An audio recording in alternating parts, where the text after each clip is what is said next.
In 1996, Bill Gates made two prophecies in a famous essay titled "Content is King." The first of these came true in the 2010s. And the other prophecy? Well, we're living through that one right now. In today's video, we'll dive into this second prophecy and explore how the world around us is building toward making that happen.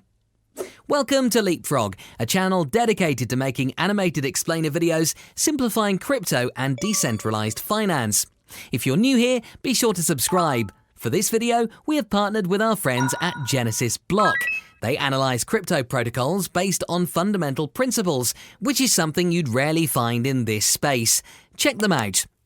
One of the trends the 2010s will be most remembered for is the emergence of the creator economy, and that is exactly what Bill Gates predicted in his first prophecy. He said, "One of the exciting things about the internet is that anyone with a PC and a modem can publish whatever content they create. Content is where I expect much of the real money will be made on the internet, just as it was in broadcasting.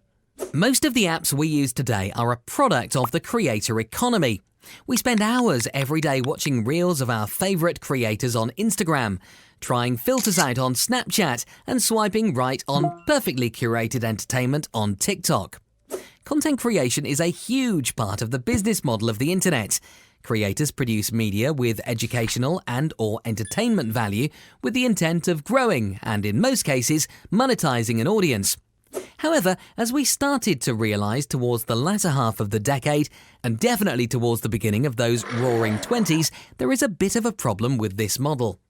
The creators do not own much or any of their creations.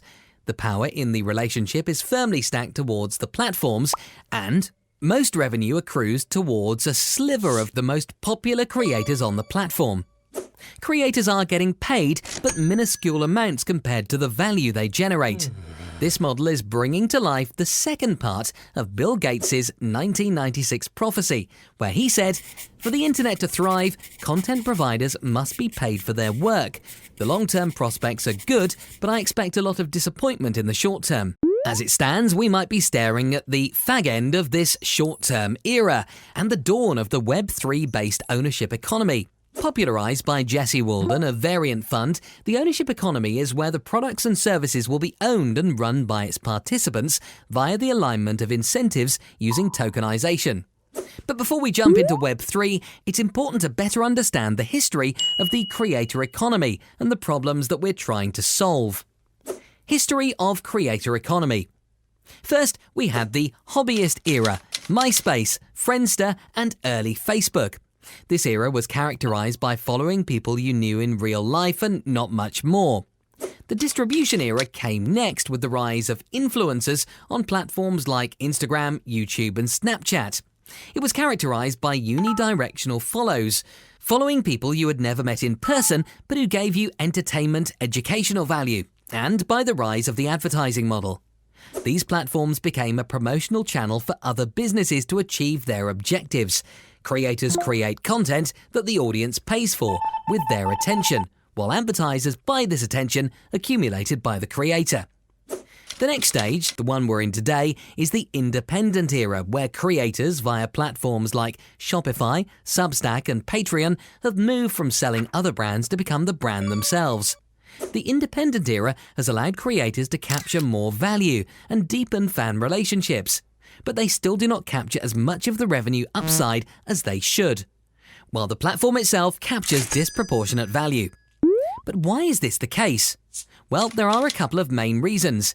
Firstly, earnings get concentrated to the select best creators, making earning a livelihood very unsustainable for the majority.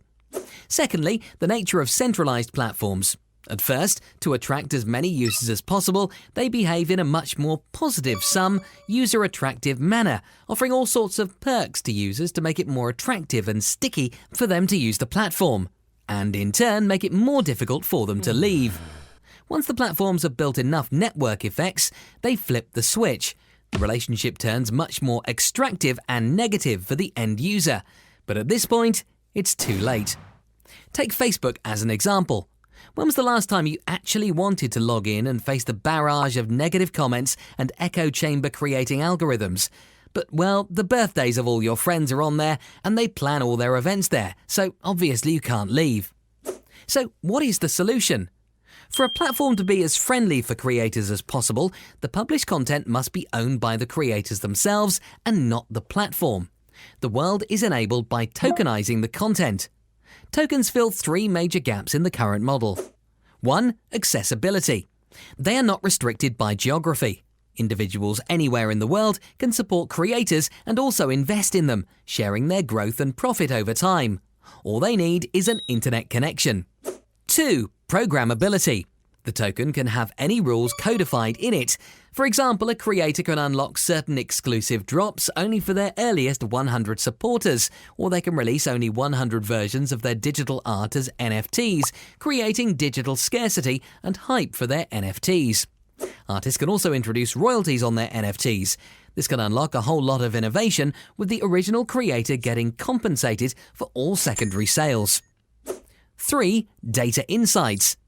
Due to the on-chain nature of tokens, creators can verifiably get insights into the quality of a fan across varying parameters, such as when an individual supported them, how much they have consumed their content, their quality of financial contribution, etc. This allows them to incorporate the data into their future work and create more bespoke content for their fans. What is the impact of all of this? 1. Bootstrapping. In Web3, creators can begin their journey by crowdfunding using a token, fungible or non-fungible. In this model, the fan owners have skin in the game and are therefore incentivized to act as evangelists for the creator and their work. 2. Tokens let creators generate more value from their superfans, bringing to life a tiered strategy of having product-service offerings for each level of the fan, while simultaneously increasing the upside potential for value generation from a creator's superfans. For superfans, creators can add utility to their tokens, making their fans active participants in content creation. Look up Shibuya or Mad Realities if you're interested in exploring how this could work. We are obviously very excited about the potential the ownership economy brings for creators. However, it would be remiss of us not to mention some risks. One extremely important point to keep in mind is that easily tradable creator tokens bring in the perils of speculation, which can destabilize incentive alignment. A token, therefore, needs to be very carefully designed, and if it is to be used to build a community, serious thought needs to be given to having a token in somewhat of a closed-loop ecosystem. Also, tokens are most definitely neither an alternative to product-market fit, nor is it clear if they will lead to a sustained advantage over time in maintaining and growing a network. At the end of the day, you still need to build something people want. All in all, there is a long road ahead. The potential for growth is high, and the creator economy is well positioned to fulfill its potential. Bill Gates' second prophecy seems to be coming true. Thank you for watching this video, and make sure to hit the like button and subscribe to the channel. If you enjoyed watching this, let us know your thoughts in the comments below.